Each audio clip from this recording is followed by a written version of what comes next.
Welcome, Dr. Korson. Thank you so much. It's a pleasure, it's a delight to be presenting to you today. I apologize for not being with you. It's one of those occasions where family priorities came first, and so I had to stay on the East Coast. But I hope you are enjoying the conference, and I hope you are keeping cool. Even here, I'm with family in Maine, and it's 95 degrees here, so and that's Maine. So again, keep cool. So what we're going to be focusing on is in your journeys, whether as a patient or as a parent, you walk the walk. You go to clinic, you go to the emergency department, you go, hopefully not that often, you might even be admitted. So that is walking the walk. During that journey, though, some people find it difficult to talk the talk. How to explain what a fatty acid oxidation disorder is to someone who has either never been trained in that, or is unfamiliar, or sort of doesn't even understand the whole concept of what fatty acid oxidation is. So join me in this first scenario. Your child is diagnosed with a fatty acid oxidation disorder and is at risk of falling apart during situations which could be an illness with fever or like an infection. It could be fasting too long. It could be after surgery. But in this case, your child develops a flu-like illness. She has a fever, becomes tired, and her intake diminishes, but she doesn't vomit. You're worried that she might spiral into a metabolic crisis, and so you take her to the emergency department. And so I am accompanied in this presentation by two presenters who will be presenting in recordings. This one from Sharita Rogers. There might be some difficulty in with the video audio running together, but so listen carefully. These are only about 2-3 minutes. Hi, my name is Sharita Rogers, and I am a parent of Kanan Rogers, who is 6 with FAOD. And thinking back to our hospital stays, there's one in particular that stands out for my husband and I, and mainly just because it was so difficult this particular time to get the ER doctors to follow the instructions on the emergency protocol letter and listen to what we were trying to tell them. Our son had 2 back-to-back febrile seizures days apart. No, back-to-back Saturday and Sunday. Both times rushed to the ER via ambulance, and both times sent home. Even though we fought to have them actually abide by the letter and page the geneticist on call and run different tests and start an IV, they did not. Both times the same doctor pretty much said, this is just something he has to fight out at home, stay on top of the Motrin and Tylenol. You can double up and kind of overlap if you need to try to keep the fever down. Back Monday, we went to his pediatrician to try to get a different answer, different support. The pediatrician kind of aligned with the ER doctor that we just kind of had to wait it out, try to push Felix at home and stay on top of the Motrin and Tylenol, which we had been doing. By that next day, he just started to turn, and we knew we needed to go in and pretty much demand that they do these things in the letter and what we were asking them to do. And so we took him in that next day to the hospital. I'm not remembering if it was the same or a different doctor, but I started in kind of sharing the experience and what we were asking at that moment, and started to get frustrated. And the beauty of having a partner that can be there with you, and those specifically with my husband, we have very different personality styles and manage stress and conflict kind of differently, and maybe just because of personality, because of career. I'm a counselor, so I'm very like, we really need you to listen, because this is not going to be good if you don't. Whereas my husband is this corporate guy, he's very much like, this is what you need to do, and this is what's going to happen if you don't do it, so where do we start? Sort of thing. And so that was really helpful, is that there was a point in time where he could look over and tell, I need to step in because she's at her capacity, and I don't think this is going to be pretty if we keep going. And so he was able to step in and pretty much demand that they follow the letter to a T, that they run these extra tests we were asking them to. It turned out our son had a really bad double ear infection. It probably got worse over the course of those days.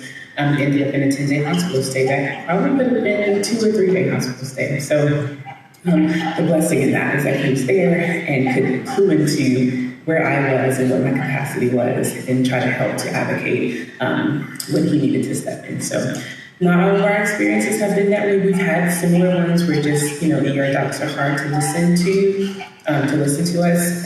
But that one in particular, I think, stands out for both of us because it just was so extreme it didn't have to be. So, yes. All right, thank you, Sharika.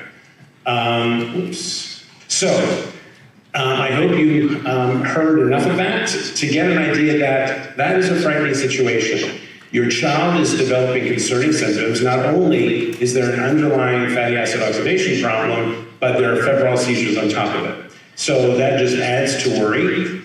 You know what your child needs, but the medical provider doesn't seem to listen repeatedly. And the line that really scares me in that whole presentation, that the next day, it was like a couple of days later, Tuesday, in the chronology of that story, he started to turn. That's a frightening image. That's a frightening concept to me, that a child who's been sort of making it through an infection starts to turn.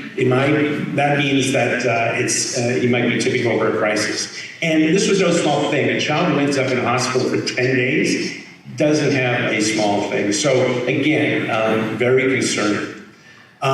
So the positive aspects that I see is obviously the couple brought an emergency department protocol, and you would hope that that would provide the information, that would provide the advocacy, but as many of you know, that's often not enough. So very appropriately, please page the geneticist, who can then advocate on behalf of you and your child or yourself. And therefore, you could be the patient, you could be the parent, instead of being the educator and the supervisor. And Sharika and her husband provided 2 different approaches to see what works. What's not easy to understand from the video is why the doctor did not follow the parent's requests.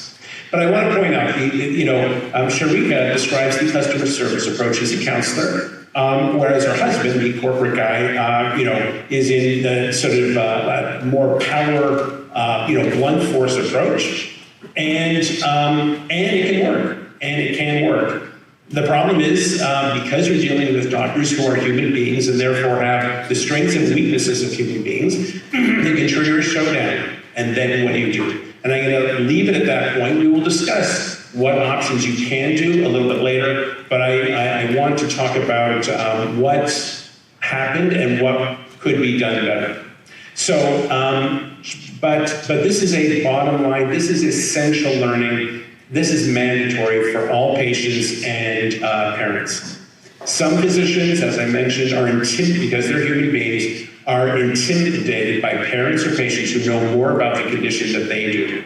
So you should know, what you know about fatty acid oxidation defects at this moment, at this minute, is more than 99.9% of physicians out there. You know more than that. And so you would hope that they would want to learn from you. You would also hope that, again, the emergency protocol would be enough. So if you think things are not proceeding as they should, especially if you've been this route before and they are not responding, then have the doctor call your metabolic doctor, your geneticist, as Sharika mentioned. If the doctor won't do that, then you find out what the doctor's name is in the emergency room, what is the contact number, and you call the metabolic doctor and say, I'm running into problems here. And then what I would do is then call that doctor and use throw around terms like hypoglycemia and coma and sudden death. And I use those terms, and really in part, yes, they can occur. But if you're in an emergency room, that's very reassuring that they won't occur. But I use terms like that to scare them into listening and doing what I want. And then finally, if this is becoming an ongoing issue at this emergency room or this group of doctors, then if you know you're going there, call the metabolic doctor, call your geneticist, and have them run interference for you by calling the emergency room ahead of time so that they can tell the doctors what they're concerned about and what they should do. All right, so why didn't this appointment go well for Kanan, for Sharika's son? Was it an inadequate emergency protocol? And I've discussed this in the past, actually a couple of years ago, and I'm not going to spend a lot of time, but just there are some basic things here that can really interfere with the power of a good ED protocol. One, a good protocol should assume the reader is not familiar with fatty acid oxidation defects and start from ground zero. The issue should be clearly explained using language that is understandable. It should offer practical advice, not lots and lots of theory, lots of research. That doesn't work in an emergency room setting where everything has to happen quickly. The information should be open-ended but not vague. You don't want it to be so focused and so defined in very specific words that it can't be, the ideas, the concepts can't be extrapolated. So in other words, if the symptoms, if it's listed as a very rigidly described disease entity, then if your child is not behaving exactly like that, it leaves room for confusion. So it should be sort of a little open-ended, but not vague. So a variety, it should indicate that there are a variety of symptoms. And there should be a stepwise fashion for how treatment should go. So if the results come back like this, proceed this way. If the child is admitted, then do this, and so on. But if there is information that is specifically about you or your child, that information should be kept up to date. And I can't emphasize enough about this because this wrecks protocols from the get-go.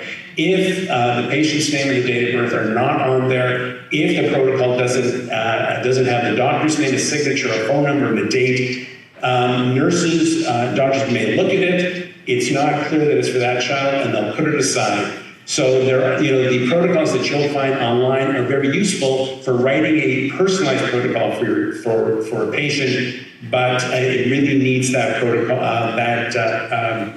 personalized name as personalized details with the doctor's name and so on to make it legal. The objectives of the protocol: teach about the disease, inform about the patient, direct care as it should be conducted, and I always add something that will scare, and of course provide the clinician that's treating you with contacts for expert backup. And so we're going to focus now on teaching about the disease.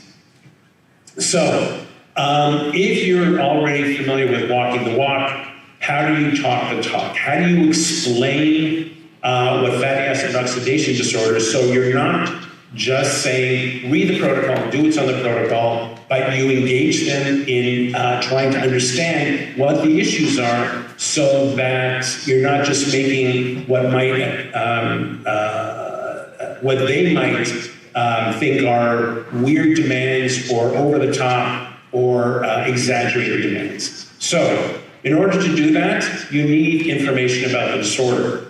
Now, some people will go in and provide a good summary article, and if you're looking for a good factual reference, if there's a whole site called Gene Reviews that is supported by the NIH, and what that does is provides a good factual, up-to-date summary of a wide range of genetic and metabolic disorders. All you have to do is Google Gene Reviews plus the diagnosis, and this will come up. It's really very, very good, but it's not good for instructions. It's not good for a fast-paced emergency department where they need, points, very specific points. They need a short summary. This is everything you need to know, but it's too much. Maybe it's better for the ward physician who has a little bit more time, who's going to be taking care of you for a while, but not for the ED. So, and you shouldn't defer, rather than know the information yourself, don't defer to a publication. You have to know what's going on. You have to know to be able to explain it. And to do that, you have to understand the physiology. For those of you who might have heard parts of this before, what I want you to do is roll it over in your mind to think how you are going to describe what a fatty acid oxidation disorder is. So let's start with the physiology. There are two primary physiologic processes in the body. There's anabolism and there's catabolism. Anabolism means you have more energy coming in than your body needs, so there's extra. And catabolism means that there is not enough energy coming in and your body has to rely on its own stores. So again, for anabolism, there's more energy coming in, and so you have all these glucose molecules coming in, seen off to the left there, and then they contain energy, and the body will use what it needs, but it stores the rest. And so those glucose molecules are, as an example, are bonded together to form glycogen, which is a storage molecule for glucose. Large fat molecules are storage molecules for individual fats. And so they are stored away in case the body needs them. And when does the body need them? Under catabolic situations, when there is not enough energy coming in from the outside and your body has to rely on its own stores to provide the energy it needs for biologic functions. So as in that glycogen molecule there, it starts breaking up, and so those glucose molecules can then be used for energy purposes. And in fact, the three major compounds in the body, glucose, protein, and fat, can all be broken down and used to produce energy molecules that our body will use, and they are glucose and ketones. Glycogen gets broken down to glucose.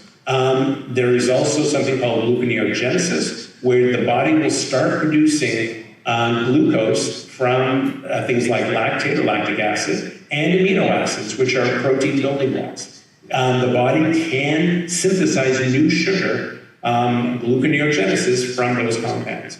Protein is broken down, what I just said, broken down into amino acids to produce glucose or ketones, depending on what the amino acid is. And then fat, the large molecules of fat, can be oxidized and broken down to form ketones. And that's what the body will use until you start eating again.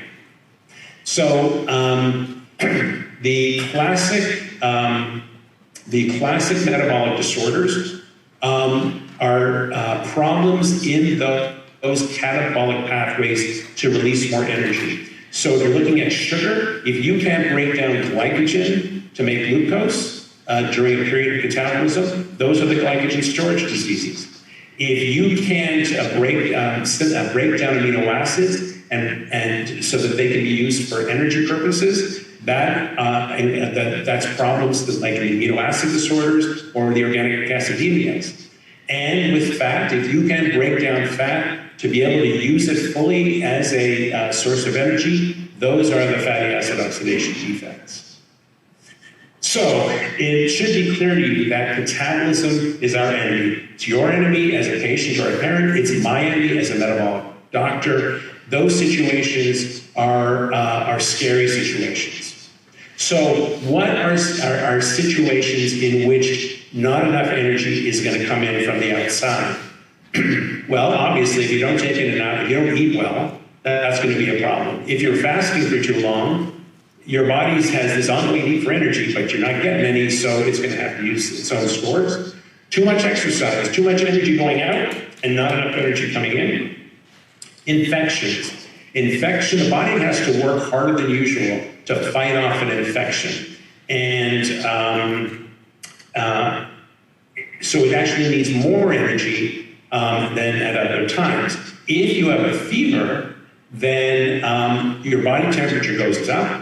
And when that temperature is higher, everything in your body works faster, meaning that you actually need more energy with a fever because your body's using up more energy. So the old adage, feed a cold, starve a fever, doesn't make any sense to me as a metabolic doctor, because feed a cold, yes, your body needs extra energy. Feed a fever even more, because with fever conditions, you need more energy to not only fight the infection, but also keep up with the body's needs. Of course, human beings who have fever don't feel like eating, and that's part of the human condition. That makes our lives a little harder. Vaccinations rev up the immune system, again, and that could require more energy, and some vaccinations are associated with fever afterwards, again, making a higher energy requirement.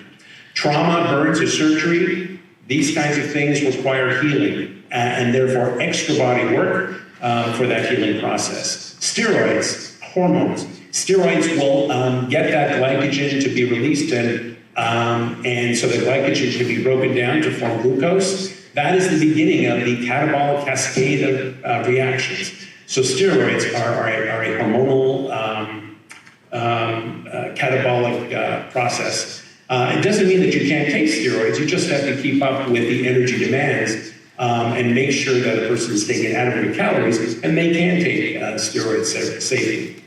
And then finally, newborn physiology. All newborns lose weight in the first year of life, in the first week of life.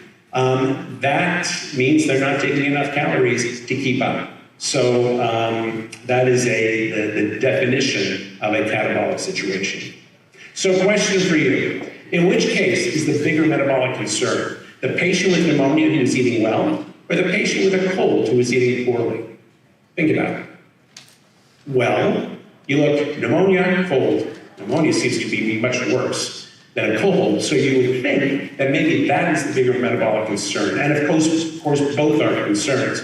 But it's not the infection that is as much of a problem as the eating. If a person, you can eat safely, a patient with a fatty acid oxidation defect who is eating well can eat his or her way through an infection and be safe. It's the child who is not eating poorly who is then therefore at risk, because they have this extra metabolic demand from the infection, and they're not even taking in the calories they should that they usually be taking.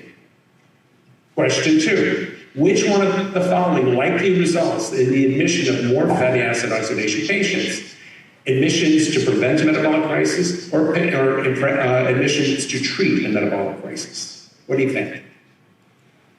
Well, I mean, those emergency protocols are written to treat metabolic crises. So you think that is why patients are actually admitted to hospital more often. And yes, they sometimes are, but the truth is, now that you know what symptoms to look for, now that I know what symptoms I have talked to you about and what are the concerns, more often patients are brought to the emergency room because there's concern that things may lead to a metabolic crisis. Exactly the situation that Sharika spoke about her son, where he was sick and he had febrile seizures bring him. He was sort of teetering. And at some point, he's going to fall over if his energy needs are not addressed, or if it gets worse in the infection. So often, patients are admitted to prevent that metabolic spiral. Okay, so we've talked about anabolism. That means lots of energy coming in from the outside. Catabolism, there's not enough energy to start to break down things. So let's actually look in more detail at the body's response to fasting, the body's response to catabolism, a catabolic situation. So on the bottom here is a meal. And for the first 2 to 4 hours after a meal, our energy comes from food, and that's mostly sugar, comes from food. If you still haven't eaten after 2 to 4 hours, your body will start getting its energy by breaking down glycogen to form sugar. And that's going to last for the next 4 to 14 hours over time. And then if you still haven't eaten, your body will activate gluconeogenesis and make new sugar from lactate that it gets from red blood cells and amino acids, protein building blocks it gets from muscle. And shortly thereafter, the body will start sending fat from adipose tissue, fat stores, to the liver to be oxidized and broken down to form ketones. 12 to 24 hours later, the body will spare muscle, and red cells will continue to provide lactate as a source for sugar production, but it's not enough sugar to fuel the whole body. The body has to give up using sugar as its major energy source. There is simply not enough sugar in the system, and at that point, the body starts to rely primarily on fat as its primary energy source, which is why after the first 2 or 3 days of a hunger strike, that's when the striker will start to lose significant amounts of weight, because at that point he or she is using fat. To survive. So what happens when fat is called upon as an energy source? Well, those long chains of fat are sent from fat stores or adipose tissue to the liver, and they have to be transported in across the membrane of the mitochondria, the battery of the cell, to get inside. And it uses carnitine to get across that membrane, and there are 3 enzymes used in that process. But once inside, the carnitine is let go, and the long chain of fat is left as in this form, which is represented here by 16 yellow squares, each representing a carbon. So it's 16 carbon long chain of fat. Then 4 enzymes that act upon long chains of fat start breaking off 2 carbon fragments of that long chain fat. And each of those is something called acetyl-CoA. 2 acetyl-CoAs make acetoacetate. Acetoacetate is a ketone. And it can be converted to 3-hydroxybutyrate, which is another ketone. But it's as simple as that. You take a couple of bits off the end of a long chain, a chain of fat, and that becomes ketone. So that long chain of fat has been shortened a little bit, and so the 4 enzymes act again and again, and it starts chopping down that chain of fat until a long chain of fat becomes a medium chain length fat. And there are 4 medium chain enzymes that start doing the same thing until that medium length fat is now a short chain. And there are short chain enzymes to finish the job until the fat is completely broken down. So, with that knowledge, if you have a short chain beta oxidation defect, like SCAT, it's something like that, something with short in its name, then there's a problem in getting rid, in breaking up that last little fragment of fat. But the thing is, your long chain enzymes and medium chain enzymes work fine. So lots of energy is actually released from that original long chain of fat. So patients generally don't have symptoms very much. In fact, there is enough energy released to make the brain and the liver, which are 2 of the major target organs for fatty acid oxidation defects, the brain and liver is actually quite happy with that energy supply, as are muscles. If you have a medium chain enzyme defect, then the long chain enzymes still work, so you're able to get some energy out of that, and the muscles are happy with that. They're getting enough energy out of that, but the brain and liver are not happy, and so you will see brain symptoms, you will see liver dysfunction with medium chain enzyme defects. And if you have if you or your child has a long chain fatty acid defect, you're not getting very much energy out of that long chain of fat at all. And so all the target organs, the brain, the liver, the muscles, are all unhappy. They will show symptoms. So we're leaving the short chain defects out. We're talking about medium and long chain here. So what is the nature of the problem in fatty acid oxidation defects? It's an energy problem. When the time comes in metabolism, your body has used up a lot of that glycogen, and you're making some glucose, but it's not enough to satisfy the body's needs. Your body is reaching out for fat, and your fat access is limited. There's an energy problem in the body.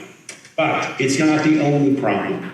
And so, again, for those of you who may have seen this, I apologize, but it is an important lesson. It's a lesson of a boy who was admitted to hospital back in the 1980s, one of the first patients that was studied with medium-chain acyclovir dehydrogenase deficiency or MCAD deficiency. And so he was fasted for up to 32 hours here. And they measured the fatty acids in his body, they measured the ketones, and they measured the glucose in his blood.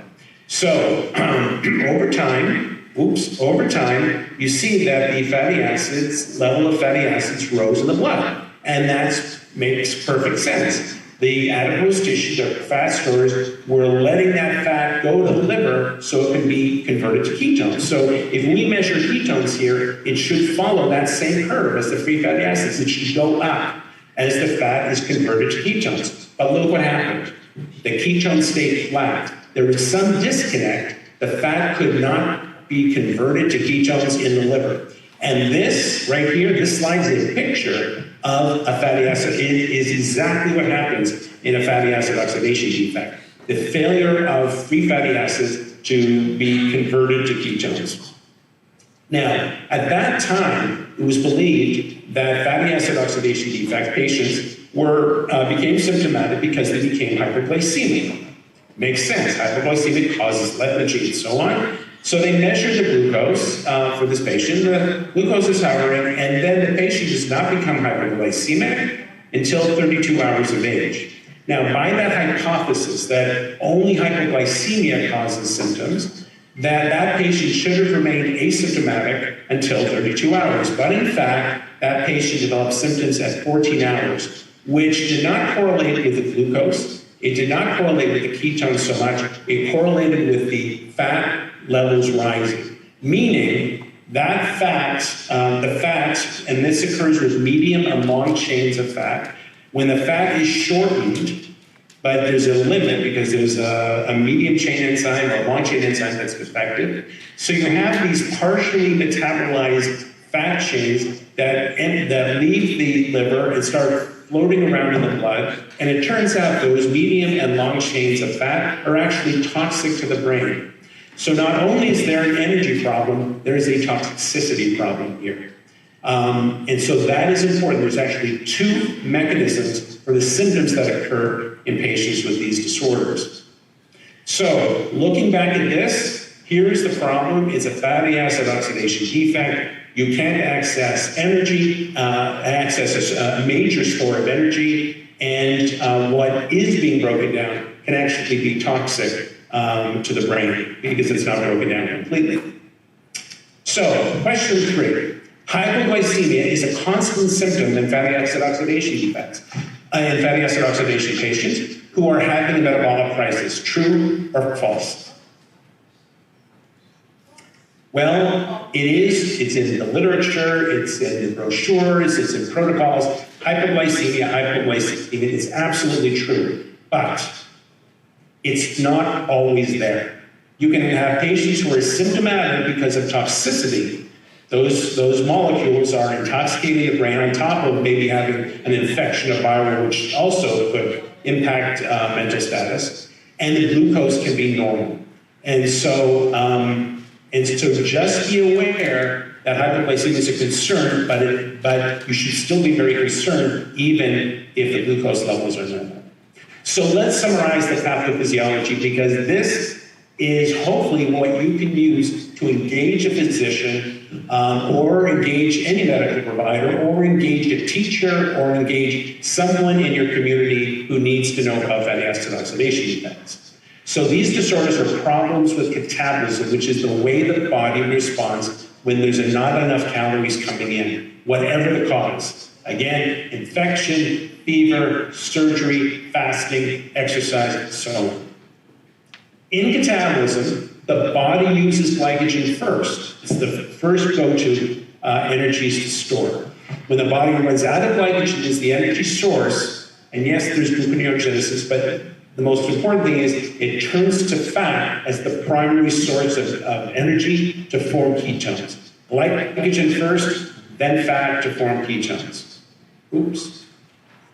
If fatty acid oxidation is impaired, there is not enough energy to go to the major organs, the brain, the liver, and in patients with long-chain defects, the muscles. So inadequate energy is a problem with or without hypoglycemia present. You could still have an energy problem without frank hypoglycemia. Patients who tend to be very thin are more likely to be hypoglycemic. Patients with larger livers who have more glycogen may hold out longer. But there's no rule to that. Also, if fats can't be broken down, their accumulation can be toxic to the brain. So toxicity is a problem as well. And so what happens to those organs? If brain dysfunction occurs because it is intoxicated and because it is running out of energy, it becomes lethargic, you may have coma, and it may show seizures. In the liver may become enlarged because that fat is being sent to the liver to form ketones, but it's not being broken down well, so the liver just accumulates. And the liver function and the liver tests, especially AST and ALT, may rise, as well as ammonia. And then the muscle in long-chain defects, if the muscle isn't able to, if you're using muscle and there's not enough energy to fuel that muscle, then you'll go through rhabdomyolysis. The muscle will become injured. And creatine kinase, so the enzyme CK, will be released from the muscle and your levels rise. Also, AST and ALT are liver-specific tests. Patients who have active muscle injury will also have AST and ALT that can come from muscle. So what is needed? So this is more for, again, for your information. Acidosis, glucose, acidosis and ammonia are indicators of the severity of a crisis. If you're in there for prevention because your child is not eating and you're worried it's going to lead to a crisis, hopefully at that point there will be no acidosis, there won't be a high ammonia. So the crisis is not severe. You're trying to prevent that. If you're acidotic and your ammonia is high, the crisis is severe. And of course, glucose we've talked about.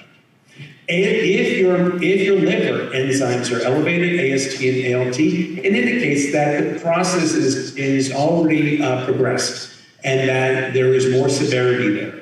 Again, AST and ALT can come from liver or muscle. And if you have an elevated CK, it means your muscles are injured. Are injured, and you might see worsening symptoms because the CK usually lags behind muscle injury, but it's another indicator of the severity of the crisis. Now, you might see on the protocols acylcarnitines. That is more useful information for us as metabolic docs. It's not very useful in the EED setting. And so, what do you do to treat? Well, the problems here are energy and toxicity. If the body can't get enough energy, and we know that the body always uses sugar first, right? Glycogen is the first thing to be mobilized in metabolism. Give the body what it needs. Give it energy, give it glucose or dextrose, the same thing. If you give it enough, then what the body will do is it will stop metabolism in the body. Glycogen, no more gluconeogenesis, will stop fatty acid oxidation, will stop.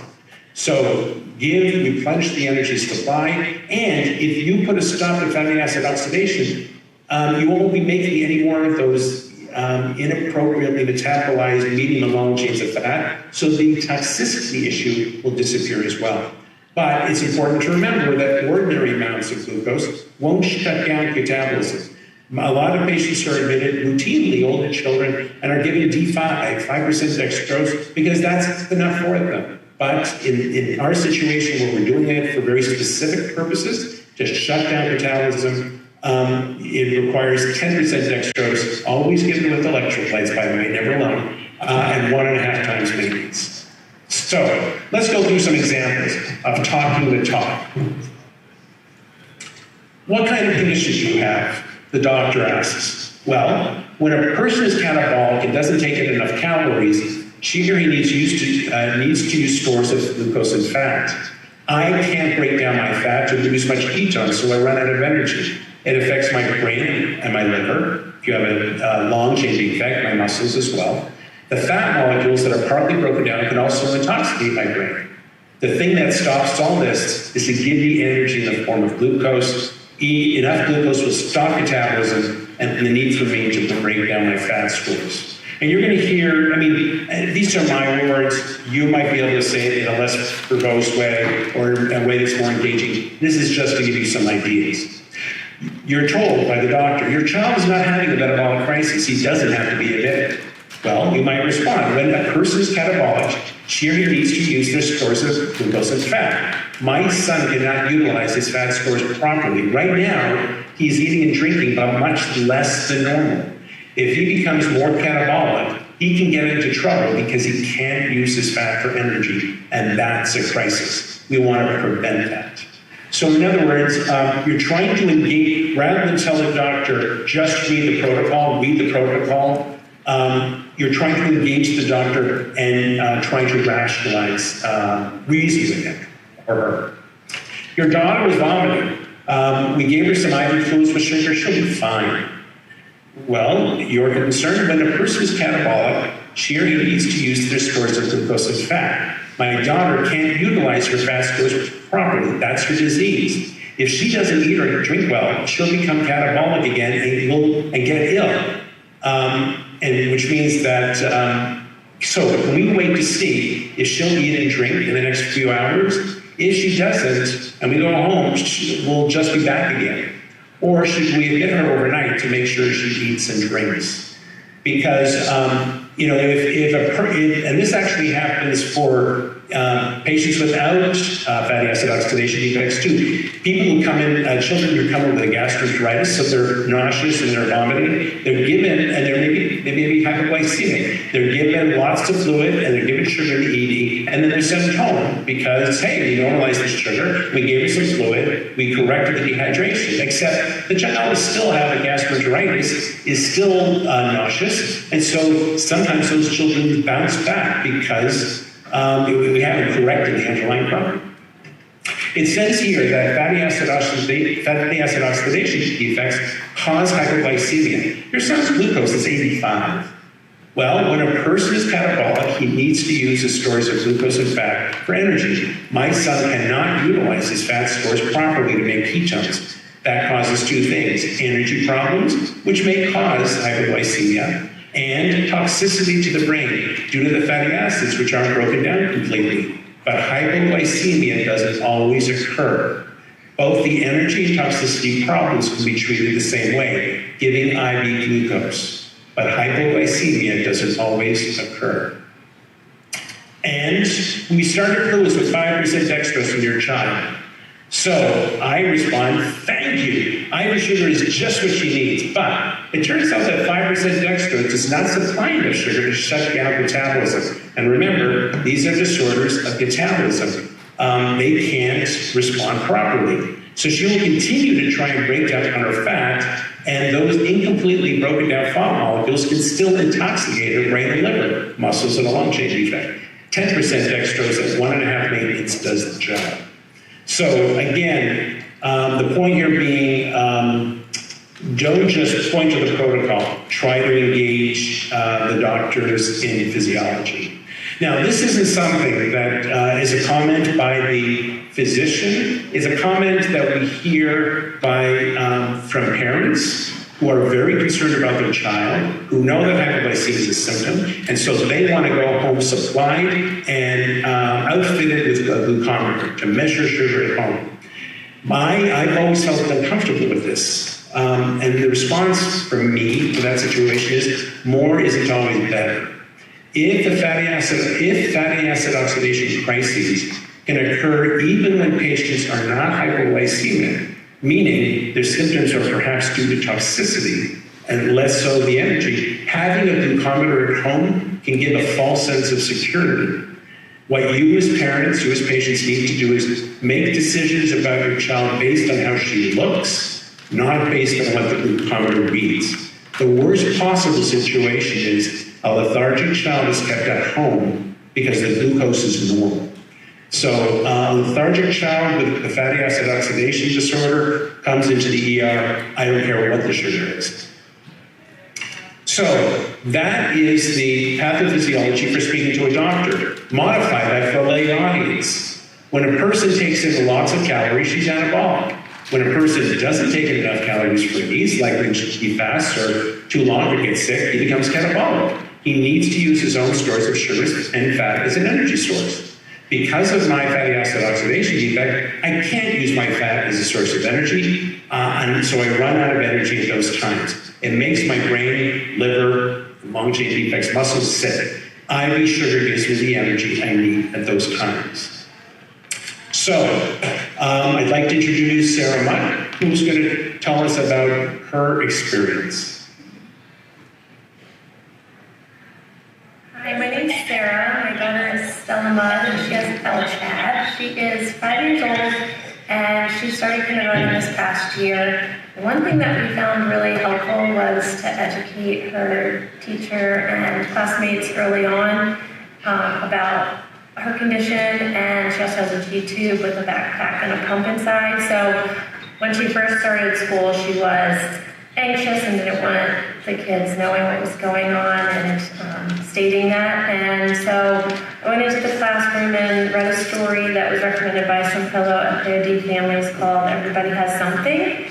And it's just a book about, all the different pictures of like real kids with different things that they had going on. Maybe they had braces on their teeth or braces on their legs or, asthma. And the book is just kind of stating that. And so we read that to her kindergarten class, and I brought in a stuffed animal that Stella had chosen. It's a hawk superhero. We put a G-tube in him with, set him up just like Stella with the backpack, and the class was able to ask questions directed towards the hawk, as opposed to asking questions like about Stella and her body. That was more directed towards the stuffed animal. So that was really helpful, and the class got their questions answered, and they shared things that they had that maybe aren't seen, and Stella at the end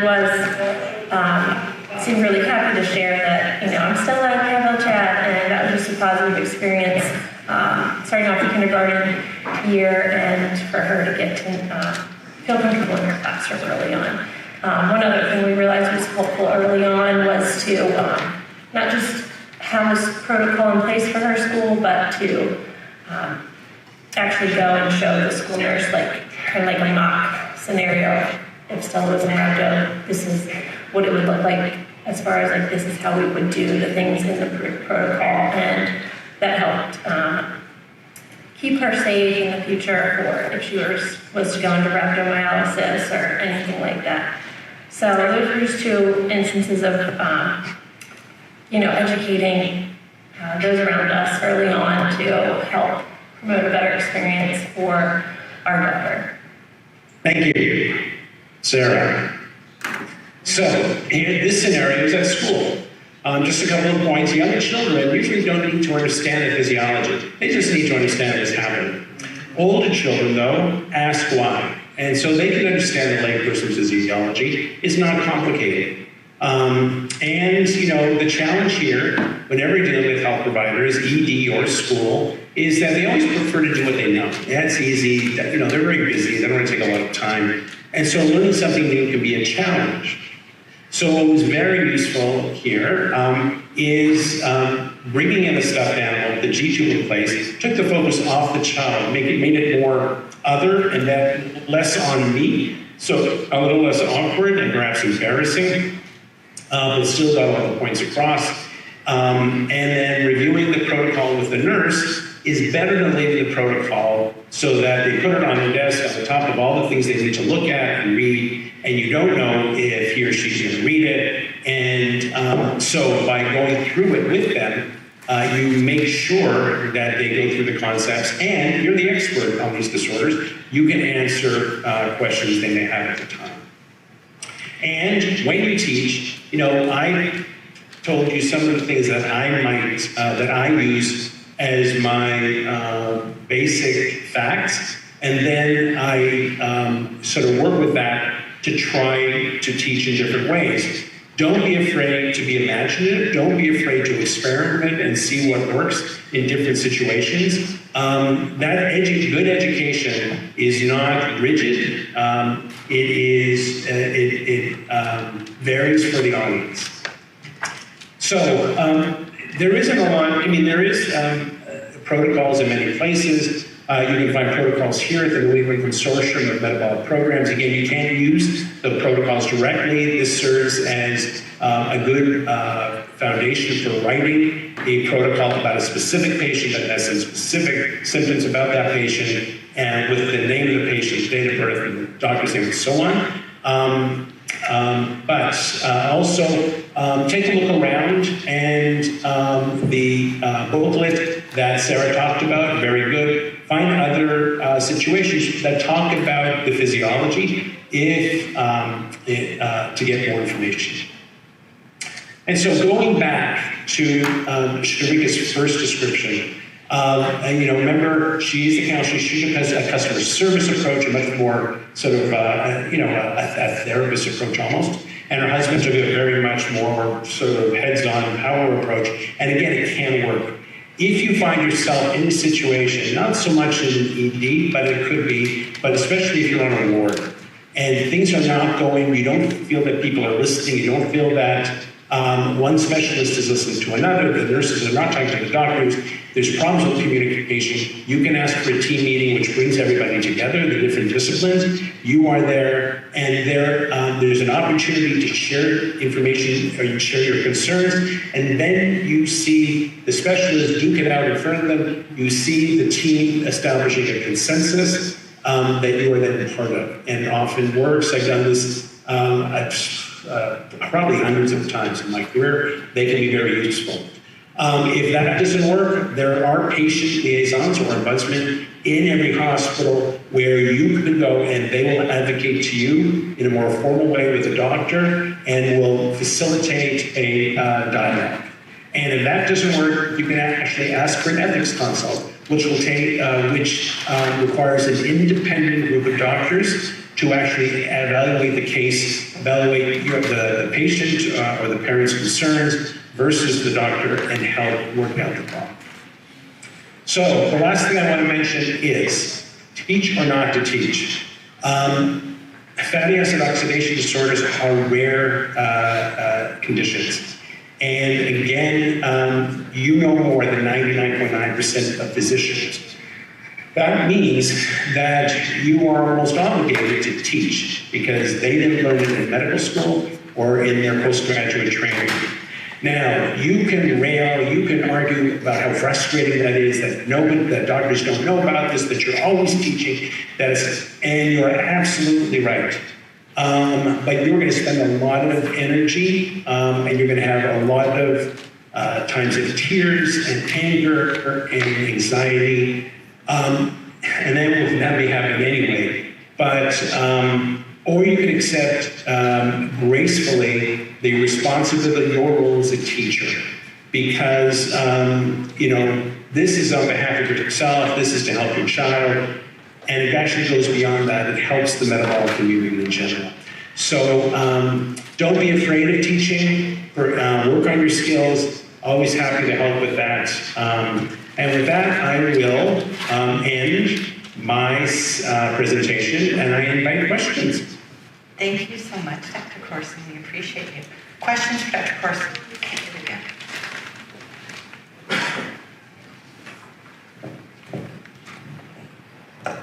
I actually don't really have a question. My name is Michelle Simpati. I'm originally from Boston. We had met before. My son Jake has LCHAD. He's now 20. But I'm actually an ER nurse and just wanted to add to a few points that you said. I was making a couple of notes. First of all, some of the newer doctors in the ER now have actually heard of the FAODs. Most of them have never come across a patient with one, but at least they're a little bit knowledgeable about them if you get one of the younger docs. So just kind of an interesting thing to know. Also, when you first check into the ED, the triage nurse assigns a triage level to the patient based on what you're there for. If you're there for stub toe, we're going to give you like a level 4. You're going to wait in the waiting room for hours. If you're there for chest pain, shortness of breath, it's going to be like a level 2. You're going to be seen right away. So it's okay to ask the nurse what level they're assigning, and they'll probably be appropriate to be a level 2.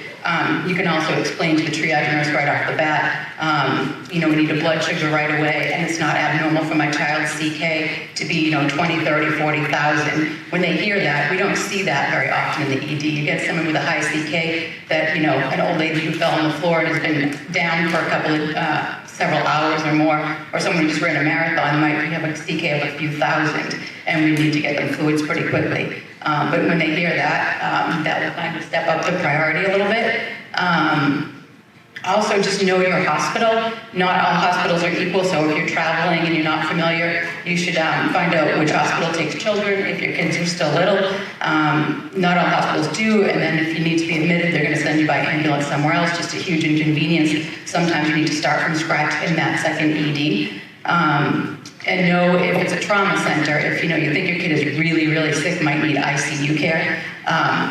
Not all hospitals are the same. Some are trauma, one center can take anything, any kind of bad trauma, they can handle it all. But if you get like a level 2, 3, 4, they might not be able to handle if your kid is really, really sick. Let's see. The D10 is mixed in the pharmacy, so definitely appropriate to ask for D5 to start out. Sometimes it takes a little bit of time. We usually page the metabolic doc on the way to the ED, so they already call ahead, and sometimes they put the order in for D10, so it's already waiting. Most of these kids are terrible sick. They come in really dehydrated, they've been vomiting for a while. Don't be afraid to tell the nurse, get me the nurse who's really good at this, or get me a NICU nurse or an IV nurse. It's not a bad thing to ask for. You can always also ask for the charge nurse if you're not happy with the way things are going. They can advocate for you if you're not happy with even the doctor that's seeing you. There's usually more than one doc in the ED, so maybe they can switch the doc or they can just advocate for you. Just lean on us nurses in general, wear your eyes and ears.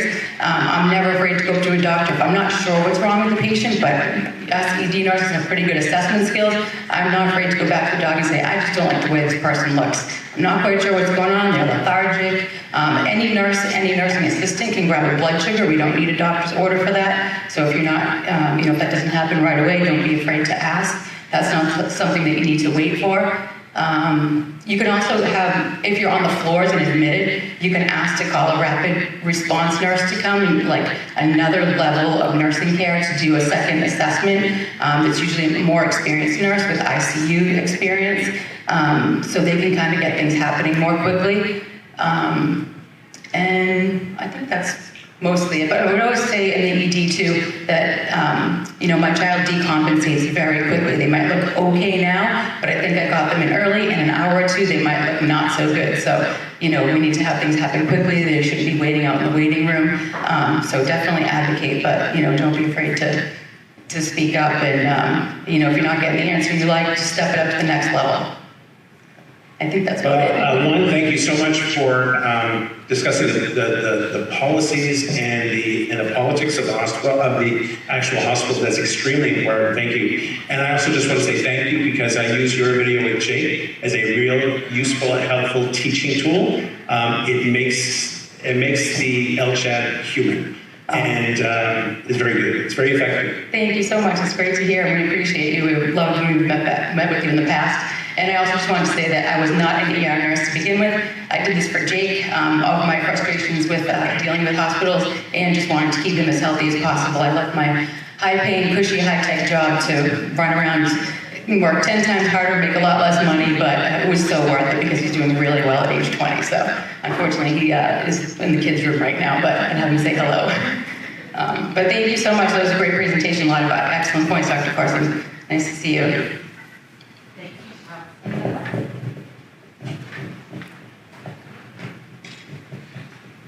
Hi, my name's Carrie. My daughter is Isabella. She's 16 and she has BLCAD. I know what we've done in the past after having a couple bad episodes at the ER is that after the episode's over and the crisis is over, I've gone back in and asked them to go over it with us and how can we do better the next time, brought in information to educate the docs. Filed some complaints when they send a survey in the mail. I've written long letters about what happened because she didn't get the care that she needed and how it extended her stay. I've gotten calls from the head of the ER department based on the letters that I've sent to them. When we moved to the area that we're at now, we met with the ER. We took a very bright pink folder with her name on it, with all the information about her disorder, her protocol letter. We pop in and let them know that she's still around and that there's still possibilities that she's going to be in. The last time she was in the ER and her CPK ended up over 100,000, the head of the hospital called me. She was transferred down to Children's in Pittsburgh, called me to see how she was doing. Her name is known, her disorder is known. You gotta get in, you gotta advocate, and you have to teach. You have to. That's a great point. Going in when the pressure's not on, so you actually have, you're calmer, everybody's calm, this is the pressure, and there's more of an opportunity to learn together. Yep. Can you speak a little more to the defects that you've seen in the brain other than unhappy? Oh, okay, so, yeah, I didn't want to be flippant about that. So it's basically, it's brain, the brain isn't working properly. So you might see patients who are tired, patients who are lethargic, patients who, are become less and less responsive. I mean, it's a continuum of mental status, which goes anything from, normal through tired, lethargy, coma, seizures. Those are all concerning signs. And we're not talking about seizures that are febrile seizures. We're talking about seizures that are due to an energy problem, not just because of a fever. The brain is a huge energy-consuming organ, and it's not an energy. It's going to start to fade and turn off. So that's what you want to prevent. To piggyback off of that question, I'm wondering, is there any kind of chronic, low-lying impact to the brain that you've seen with FAOD folks? I'm just wondering about younger ages, like is there a need for maybe DHA supplementation, or is there any kind of like non-acute issues that you see presenting in FAOD patients regarding the brain? Not like that. Certainly you can see, if you get into situations where, patients become hypoglycemic, frankly hypoglycemic, those could especially for a prolonged period of time, or recurrent problems when the brain runs out of energy, you can see long-term complications from that. That certainly occurs. But in terms of, I'm not sure I would say that there are brain complications from that in that way, although I would ask maybe the dietitians in the audience, is there something that you see with, from a nutritional perspective, that works in some patients with long-chain problems? Hey Mark, it's Jerry. Hi Jerry. Too bad you couldn't be here. We could have fun. I'll expand on that answer a little bit. Susan Weisbrun and I, Susan was a longtime psychologist for the Metabolic Clinic at Boston Children's, did a very extensive look at our fatty acid oxidation patients a number of years ago, and we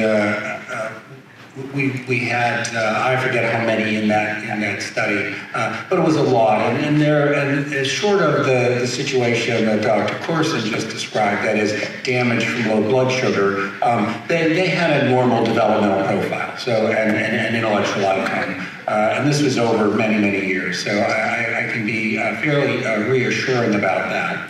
And I'm going to turn it over to Dr. Gillingham for the dietary supplement question in a second, but I'll add my bias that if it's not broken, don't break it, and that is so if there are no long-term brain issues that we're seeing, maybe you don't really need a supplement.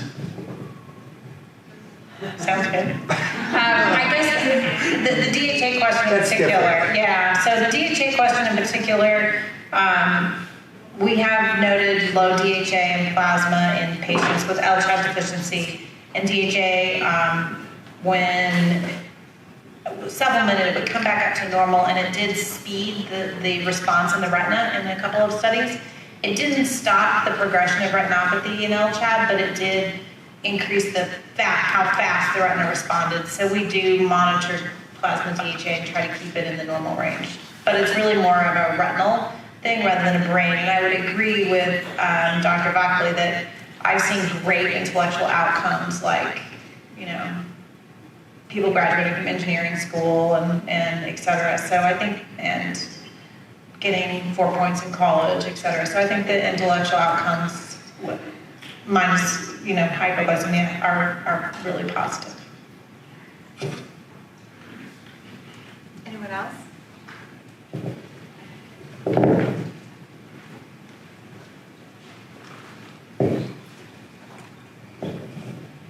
I'm curious about the comments you made about fat toxicity. We've noted anecdotally with our son that when he's getting too much fat, he gets what we call floppy ankles. And I just wondered if you noted that fat toxicity in other areas of the body besides in the brain. We thought that he had a sprained ankle right before he was diagnosed and he had his first metabolic crisis. So, and then once we fixed his diet, it went away. So I'm just curious about that. And what else was going on with him at the time that became sort of floppy? It was just over kind of a span of a few weeks. It came and went of him limping and feeling like he had a sore ankle. And it was not rhabdo at that time. And we've noted other times when he's kind of gone off his diet and gotten too much dietary fat that he kind of gets a little weak in the ankles. And what defect does he have? CPD2. Oh, well, I mean, it's conceivable. I guess it's conceivable, sort of a low-level toxicity or low. I mean, don't forget, you can have low-level injury or low-level injury to the muscles, which could, I guess, show up as symptoms as opposed to black or white. Muscles are either completely well or, you know, they're completely damaged. I guess you can have, you know, I guess that you'd have to know, was he eating normally at the time? What else was going on? But I guess it's possible. Yeah, I'll toss my 2 cents in there. Remember my earlier comment, the parents are always right. So I believe you. You saw this. How to explain it is another issue. I think that, for example, in LCHAD deficiency, we definitely see waxing and waning of muscular symptoms. They will do poorly when they've had an episode of metabolic decompensation, and it will take a little while for them to recover. Sometimes they get back to where they were, sometimes they don't. But it's that's where I've seen it be the most significant. But all of these disorders come with low muscle tone and muscle weakness that gets a little worse when they get sick. Now, the thing that you said that gives me cause to pause is that it seemed to occur when they eat fat rather than when they're fasting or under stress. And I would have said that I expected, in my patient, I expected it to be the other way around. When you eat, your body is in a hormonal state that says store the energy. So the fat that you eat doesn't go through fatty acid oxidation. It goes into the fat stores, and it's only when you turn that around and now you're catabolic, you're in an energy deficit state, that you start breaking things down and you run into trouble with fatty acid oxidation. That said, I don't know that anyone has ever looked at it closely enough to know whether you can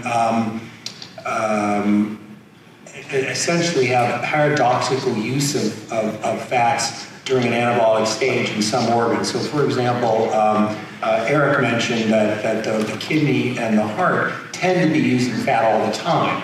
And so if you eat a lot of fat, is it possible there's more of the energy in the heart is being used, is using that fat, and somehow or other that's causing problems? These are how people like me come up with ideas for grants. So keep them coming. But I don't have a right answer for you right now. Dr. Korson, we had one question come in from our virtual audience. The question is, what do you say to the ER docs when they won't give D10 because the doctors are worried about glucose spiking and they won't give insulin in the ER? You will get some glucose going up. I'm not worried about that initially. I think, so if a person is hypoglycemic and you need a glucose push, you don't need to give the glucose push of D10. You can give D5 in a short period of time or bring up the sugar enough and give you enough. It's only in the infusion afterwards. My impression is that over time the sugar levels will come down. You want to keep the sugar, people talk about keeping the sugar levels over 100, 110 milligrams per deciliter, but you want to sort of keep it up there. But I'm usually not, it usually doesn't stay up there after the initial push of glucose, doesn't stay up very long. And if you're going to give insulin, the ER is not the place to give it. In general, that's more for a chronic condition. You would give it, in most places won't even give insulin on the ward. That has to be done in an ICU setting where there's somebody there sort of all the time. So I would not give insulin initially. I would wait to see what the response is with typical sugar, and then if we're not achieving the results we want, then give insulin in the appropriate setting in the hospital. Thank you. So we have time for one more question. Anyone else have another question for Dr. Korson? Okay, Michelle.